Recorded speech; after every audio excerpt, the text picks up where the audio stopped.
I think that there is a special place for the neurodivergent inside of the entrepreneur world. And that's why I wanted to bring this forward going, nope, you're just wired different. And specifically, you're wired for entrepreneurship. You're very risk tolerant.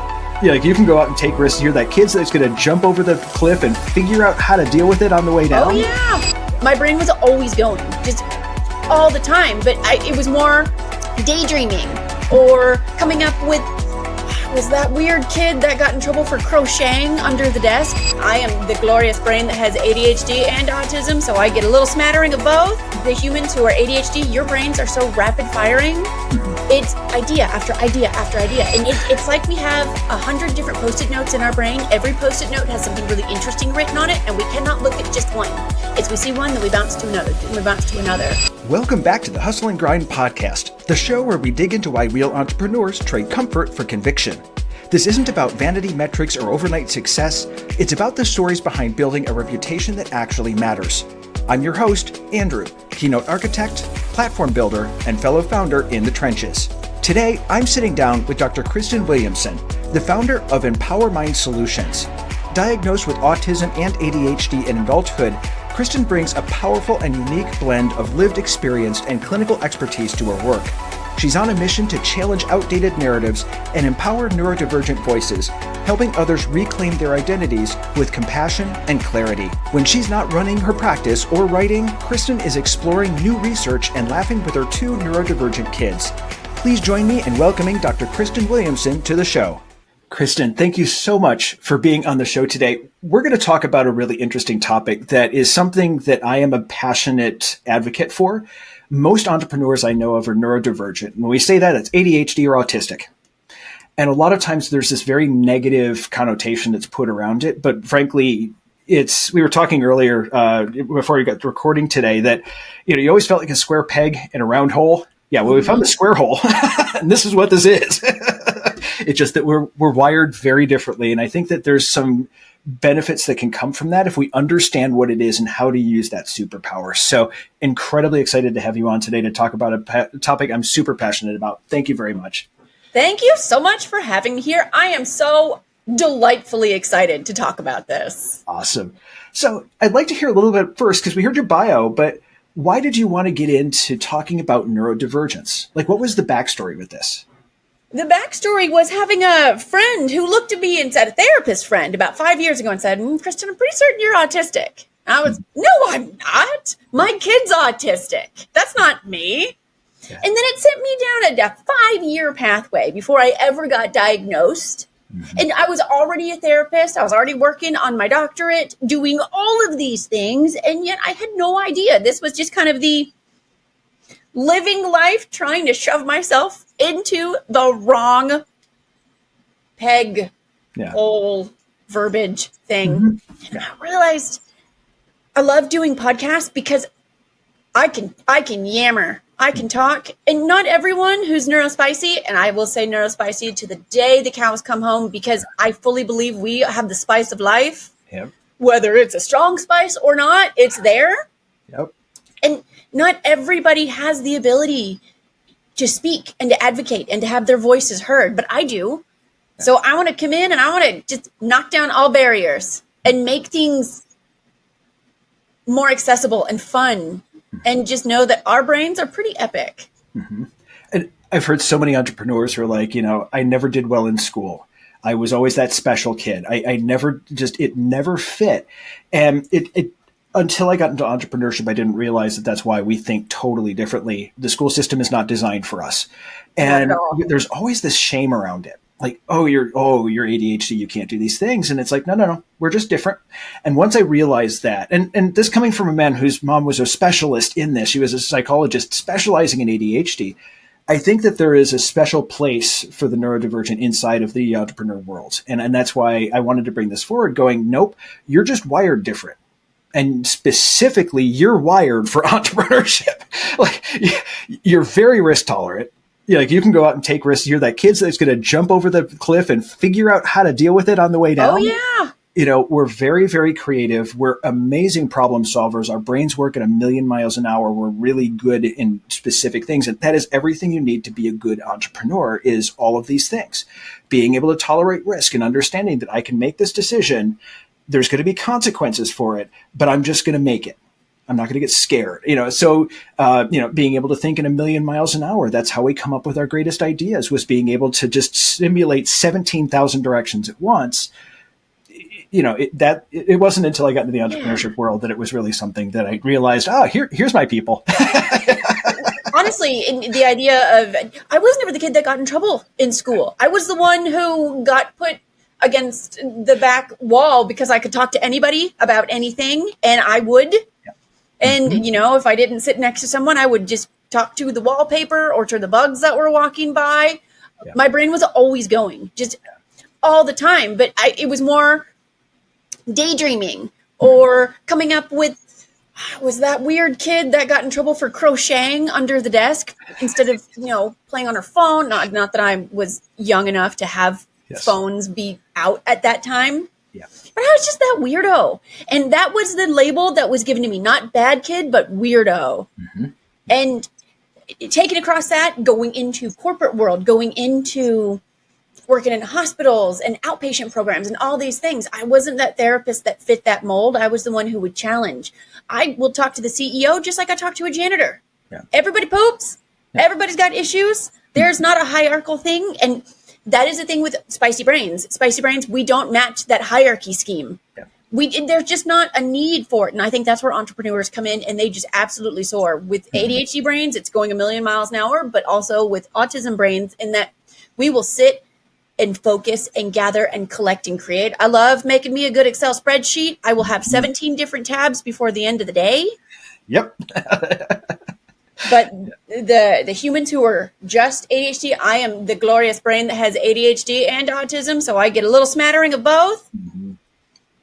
The humans who are ADHD, your brains are so rapid firing. Mm-hmm. It's idea after idea after idea, and you are absolutely with not only just the risk tolerance, but the unconventional thinking. Yeah, it is just nonlinear connections are coming in. Yeah, exactly. So, because a lot of people have this problem, we're terrible entrepreneurs. We're terrible employees. We're really bad. We all know this. I've heard so many entrepreneurs say this, that we wouldn't. Some were serial entrepreneurs, so they didn't have to go into the working world. Let's say somebody is in the working world and something's not just working, and you may not have been diagnosed ADHD. What does that look like? So maybe somebody can say, "Wait, that's me," and realize that there's another tribe for them.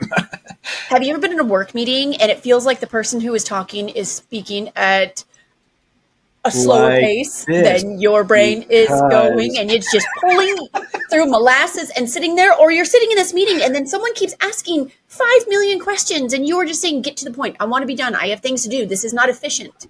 Yep. And it's just that this is a waste of time. This could have been an email. I hear a lot of people say that. Mm-hmm. It's, if your brain is going and going and going, if you were the ones who are, I am phenomenal at this thing, and then you don't get ahead because you are continuously just being utilized in the way you're phenomenal where you are, we don't want to move you up. Mm-hmm. No, you're good. You're doing really good. Let's just do this. Or the ones who you struggle with time management. Mm-hmm. And this meeting starts in 5 minutes. I'm going to show up 10 minutes late because I thought that was 5 minutes, but it's 5 minutes to get to this meeting, to do this, to this. Yep. Yeah. I feel you. I feel judged and understood all at once. If it wasn't for my assistant, I'd be nuts. I'm usually pretty good at time management, but just every now and then. It's like we have 100 different Post-it notes in our brain. Every Post-it note has something really interesting written on it, and we cannot look at just one. It's we see one, then we bounce to another, then we bounce to another. Mm-hmm. And they're all pretty great ideas or fun things to look at. Rarely are they fully negative. Mm-hmm. And so it's just coming in, and we can either hyperfixate, and it might take us 3 weeks to work on a project, but when we work on the project, we're done within an hour and a half, or we start it and we get 90% of the way done, and then nothing. Nope, we're done. I have no more dopamine that's making this feel good. I cannot get myself to finish this. Yeah. Exactly. It's, yeah. And think that's something I see with my clients occasionally where I'll have to be kind of persistent with them is that this is, we need to finish this. Let's get going. And there's no more dopamine. Let's talk a little bit about that dopamine, about what dopamine is, how it plays out in an ADHD brain and how to make it work. Because it's something as entrepreneurs, we're always trying to find that little edge to kind of get the most out of our system. And most of the entrepreneurs I know are biohackers in some way. What is the dopamine reward system? Why is it different in ADHD brains, and how can we compensate for that?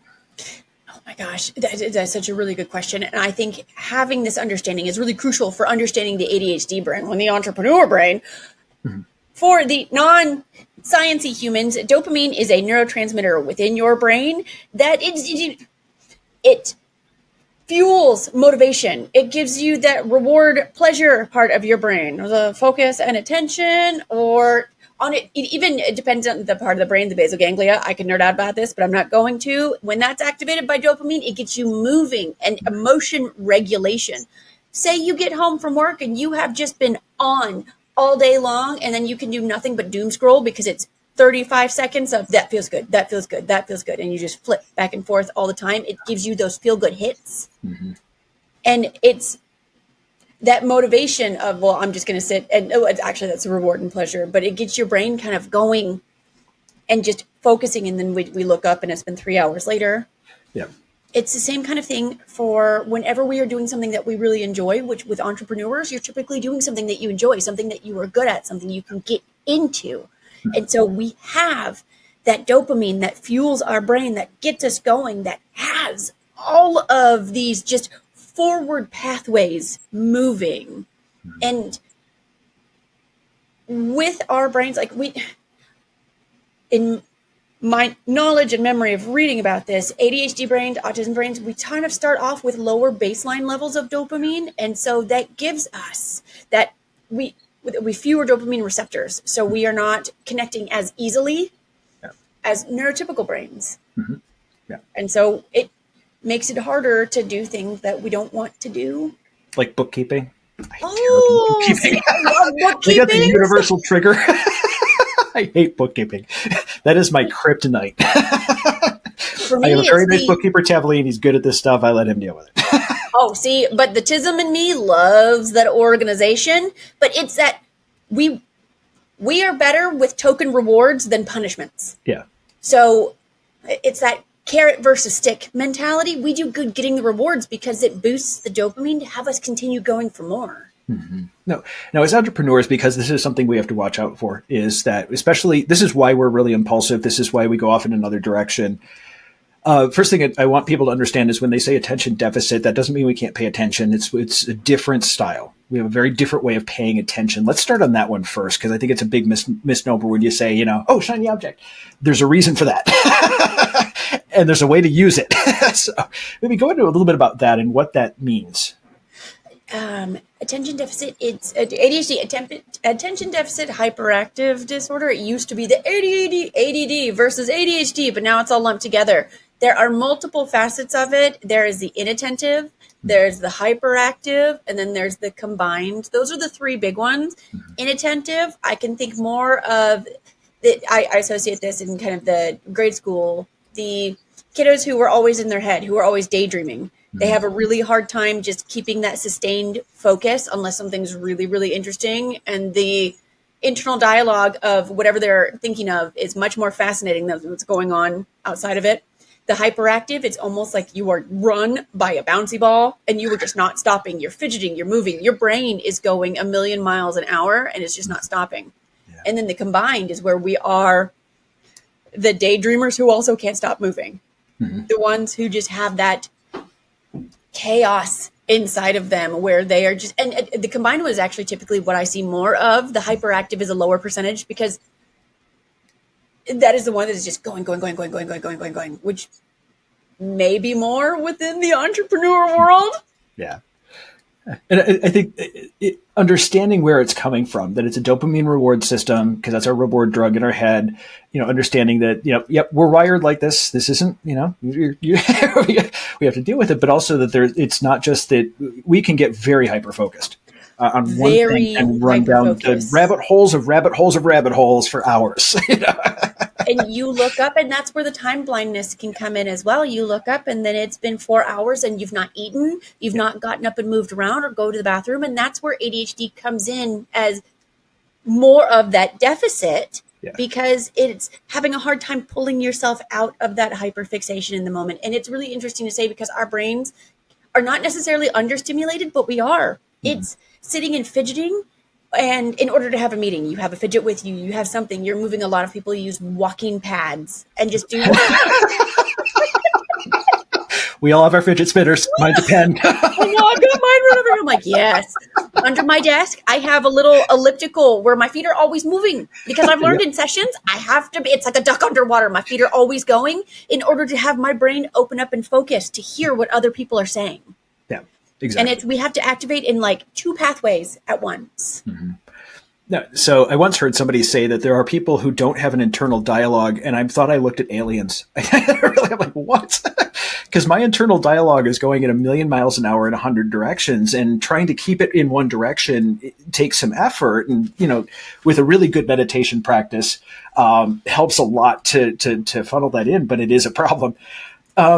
So we've gone over the fact that most entrepreneurs have ADHD. We've gone over some of the symptoms of it and kind of what some of the things are that you should look for that say this is what this is. How do entrepreneurs, how do you take this race car, use all of its benefits, but mitigate the downsides? So how do you mitigate the downsides in ADHD in the entrepreneur world specifically? So not just like regular jobs, but entrepreneurs.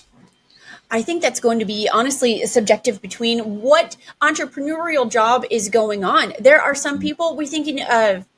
So our brains typically don't always align with the arbitrary systems in regards to like work, the working 9 to 5. Yeah. Some people really like their brain wakes up at 5 o'clock and they're good from 5 until noon. And so it's honoring that and leaning into that. Some people are night owls, and like, this is when my brain is awake and going and active and creative. And so I don't want to come in and say, okay, look, work in the morning, work in the evening. It's find that zone that your brain comes in and says, this is good. This is the flow. I can work for 30 minutes and then I need to take 2 hours off, but I'm going to do that for an entire 12 to 14 hours and I'm good. Carrying a notepad around with you. Ooh, oh, that is the biggest thing I can tell anybody, because ADHD brains, autism brains, and NeuroSpicy brains in general, we struggle with working memory. It's the idea of, again, with the sticky notes, you put something down, and if we don't think about it, it's gone. The note's gone. So writing it down. If someone says something to you, you say, can you write it down? Can you send me that in an email? Can you? Fathom Note Taker is my best friend. Fathom Note Taker is my best friend. Oh my gosh. I won't go on a meeting without it. Yeah. And with our creative brains, it's having the ability to, oh, that sounds good. Let me write it down. Most of us now carry phones with us. And so we can keep a notepad in our phone, things to write down. Some of us doodle on napkins. And it's, okay, this is my filing system. It's going to be here. I have 3x5 cards. Same thing. We all got it. Just That is amazing. I think it's just kind of, if someone is starting out in the field of, okay, this is how I'm getting this, get rid of the shoulds. This is how leadership should work. This is how my business should work. I was told for a hot minute, therapists can't use cuss words. That is not me. I've got tattoos. I usually wear t-shirts. I dressed up nicer today because, why not? I even washed my hair. Nice. Mm-hmm. Nice. I shaved my head for this too. We're all good. We're looking good. Do you know, actually, one of the bigger things I would want to put out there's so many benefits to having spicy brains like ours. I really think we are the superpower of brains, but in every kind of comic book, show, everything, the people with superpowers, they also struggled with identifying them and then leaning into how they work.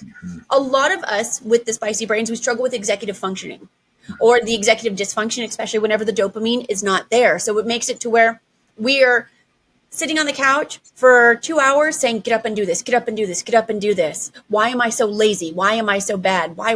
All of the I've done something wrong, when really it's just a misfiring of the neurotransmitters in your brain. And so understanding that you may not have a day where washing your hair is easy. That's okay. Put it up in a ponytail. Mm-hmm. Yeah. Get dry shampoo. You lean into your brain versus against it. Mm-hmm. We hear it as if we're fighting that shoulds. We hear it a lot of times as work your strengths, hire your weaknesses. And I think it's really important to understand that, especially as an entrepreneur. There's things we have to do that we don't have to do in a regular job. The bookkeeping, the standard, just keeping it. We have to be much better at time management, and our brains aren't wired that way. And so I think systems are a big thing. Having, like you said, having something to write it down somewhere, even if it's just in your notes on your phone, something, and then deal with it later. Just put it down somewhere and put that into your system. For me, systems are really, really important. I have to have my systems. Important. Yep. With your brain, though, with systems, because I've noticed we thrive in structure, but we crave chaos. Oh, we love chaos. So it's no, you can't tell me to set an alarm. I'm going to set an alarm. No, I don't want to do this. I'm going to remember. I'm not going to remember. Yeah, no. And it's, yeah. It's hard. And it's one of those things where it's like, your brain's kind of working against you there. And it took a long time before I got to that point where I'm like, okay, I think that's also where I got all of these things sort of just dialed in, where they're just automatic. But the other side of it too is I think that's why a lot of entrepreneurs like that structure. Like, I get up at this time and I do this because it really helps us be able to function.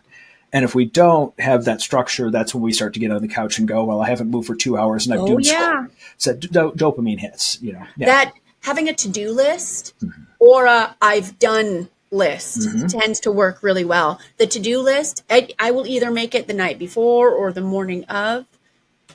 I won't always make it. And it's the not shaming myself for the days where I didn't do it. Or if my to-do list has 17 things on it and I got 4, that's 4 things I did that day. Yep. I do something in the morning. I put one thing on my to-do list that I know I'm going to get done, period. Like, I always make my bed in the morning. And I do that because that's my dopamine hit in the morning. And then I have one thing on my to-do list that's always something I can do quickly, and that's it. I think of it as putting kind of like coins of self-esteem into the piggy bank of I'm doing good today. Have you ever thought of, as an entrepreneur, of building the wonderful benefit of building a world that works for your brain? Yeah. I get to set my own hours. I get to set my own hours. I put in my office things that make me feel good. I painted my office. I want to work from home, so I found a job that works from home. Yep. And I put the colors in here that feel good.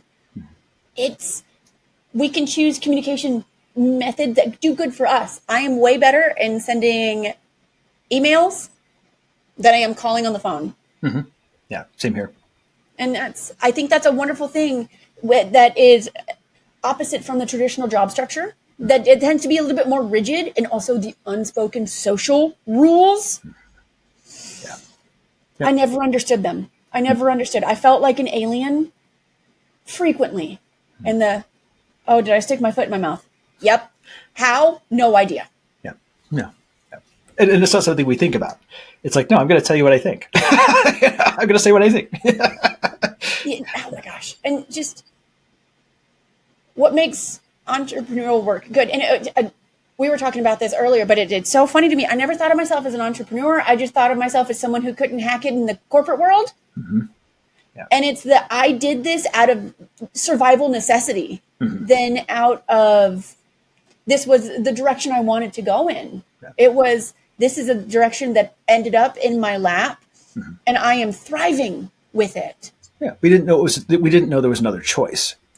And so we're sticking there, trying to stick into a 9-to-5 that is not fit for us, that is not a good, we're not able to think like that in a situation. And we think that's the only choice. And a lot of times, I did this when I was younger. It's like, I didn't think there was another choice. I always wanted to start a business. Tried to start a video editing company back when I was 16 in the early 90s. And that would have been a big problem because, this is way before digital was a thing. There was some, but it wasn't anywhere near what it is today. And so, but it was this, I didn't think that was an option. I think that's where the systemic failings are coming in with people. We are living in, the verbiage of it is an allistic society as a non-allistic human brain. And so it's the growing up with the idea of, we're going to work 8 to 5, 9 to 5. We're going to have 2 kids and a white picket fence and do this, this, this, and this. And that schools were built with the idea of kind of that manufacturing line of work. Yeah. And that's not everybody's brain. No. That's not everybody's ability to have just obsession level passion. which. And sometimes that passion is all we have as entrepreneurs, and it's fun to watch that passion take off. And and as ADHDers, we get really hooked on something and we just go nuts on it, and that's often what keeps us going. It really is. It gives us just all these creative pivots, and we can do different things that connect together. I love being a therapist, but I've learned I can make workbooks that connect to spicy brains, and I have so much fun making these ridiculous cat-filled pictures of things to learn your brain. And I'm like, I can put cats in there. Why? I don't care any other reason to do it. It works. And just so that people can know, in the link in the show notes, you'll get some, you can download those workbooks. There's some links to those down there too. There are those too. It's so much fun. I love getting to be a guest on podcasts so I can advocate for our brains. Yes. Because our brains are amazing. And I think for so long we lived in this shame-based narrative of I am not enough. Mm-hmm. I am broken. And we are not. We are far from broken. We are gloriously maybe cracked, but not broken. We're crazy. We're in the good crazy though. We're that crazy enough to change the world. I love badly quoting that Steve Jobs quote, but we are the ones that are crazy enough to change the world. And I think that we were talking about this earlier before we got on today, that entrepreneurs have a special place in this world. We have this really special place. We are the creative problem solvers. We're the ones that go out and do the crazy stuff that make the world a better place. And for me, this is why I'm so just passionate about this topic is it's for those kids like I was when I was younger going, there's got to be a better way to do this. This isn't right for me. This isn't the direction I need to go in. Now I know there's a way I can. I know there's a new direction I can go in. I'm not that weird kid in the corner. I'm not that kid that's kind of doing all right with school but not loving it. I have another direction, and understanding that I have another option was something that was really powerful. And once I learned that, it's like, oh, great, cool. This is where I'm supposed to be. I found my tribe. Yeah. Psychologically, I feel as though we are the ones doing things that we would have needed as a kid. Yeah. And whether we are consciously making that choice or not, it's still coming out and I really get to do this. I don't have to wear that mask of I'm the good employee, the good worker. No, I don't have to have eye contact if that is something that I struggle with. I don't have to go somewhere that's really heavy in noise if I know that I am noise sensitive. Mm-hmm. Yeah. Or I can put all different things on focus mode because I know I'm going to really get on TikTok and just not remember that I'm doing something. When Mac first came out with Stage Manager, I don't know if you've used it, where it's only one screen at a time. All your screens are down the side. Only one at a time was the most beautiful thing on the face of the planet. I would highly recommend Stage Manager. I'm totally good at this. It's like there's someone neurodivergent there. Somebody came up with this. It's what I see with NeuroSpicy entrepreneurs. We are redesigning the system. We are breaking these norms. We are challenging the toxicity of norms. And I think a lot of us are able to come in with higher levels of empathy I understand your brain. Oh, I see this. I see this. Okay, no, I know you're going to struggle with this 9 to 5. Cool. Go 5 to this. Go midnight to whatever. Just get it done. Absolutely. And I think they are the bosses that are coming in and saying, get it done. Yeah. I don't care how you do it. Yeah. Here's point A. Here's point B. Figure it out. Yeah. Here's my goal. Yeah. Resilience is already kind of built in and hardwired into our DNA because just surviving school. And I was a solid B, C student. I wanted to be better. Mm-hmm. I did all the work. Did I turn it in? No. Do I know why? No. Not at all. Yep. And just that misunderstanding or that constant self-doubt of why am I not getting this? How is this easy for other people? Mm-hmm. But my brain wants to make doll blankets under the desk with crochet needles. Mm-hmm. Yeah, exactly. So, Kristen, thank you so much for being on the show today. Appreciate it. I'm hoping that this brings the audience a little bit more clarity on how your brain works and kind of gives the real corrected instruction manual on how to use your brain versus the one that we were handed when we were younger. Right. Anyway, thank you so much for being on today. I really appreciate you. Thank you so much for giving me the opportunity to share my love of our brains. Absolutely. Thanks for tuning in to the Hustle and Grind podcast, where we unpack what it really takes to build something that matters. If today's conversation hit home, do me a favor. Share it with someone who's in the trenches too. And if you're building your own brand, platform, or message and want help turning that story into serious authority, head over to theauthorityforge.com to see how we can help. Until next time, keep showing up, keep shipping, and keep chasing the work that sets you on fire. I'm Andrew, and this was the Hustle and Grind Podcast.